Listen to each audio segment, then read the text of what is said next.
Син. Супер, значи и двамата ще изцапаме стените с синя течност. Какво трябва да означава това? Да. Ти ще тръгнеш Айде, чао, наляво, Криси. аз ще тръгна надясно. И аз Да, гушкам това не е много дясната добър стена. знак. Аз гушкам дясната стена и върва само.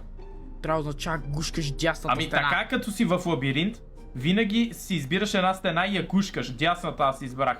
Тела, аз продължавам да гушкам дясната стена, идвай. Да ви Който покажа гушка къде. дясната стена. Гушкам дясната стена и слезнах. Ох, какъв си гадняр. Продължаваме по дясната стена само. Там. Чай първо Къде си, обиколиме бе? от дясно, е. А, добре. Няма Да, нищо. защото гушкаме дясната стена. Да, гушкаме дясната стена. Ооо! Добре, ела да минеме първо от дясно, а какво ще кажеш? Ха-ха-ха, ти много го обичаш това дясно. Да, така, това е новата ми тактика като игра таки игри. Окей. Гушкаме дясната стена. Тук наляво да тръгваме по лявата стена този път, а? Оу, по лавата стена, нещо си променяш начините. Идва и на дясната Ела, стена. тука. Аз ти казах, Дясната стена. само дясната Никой. стена.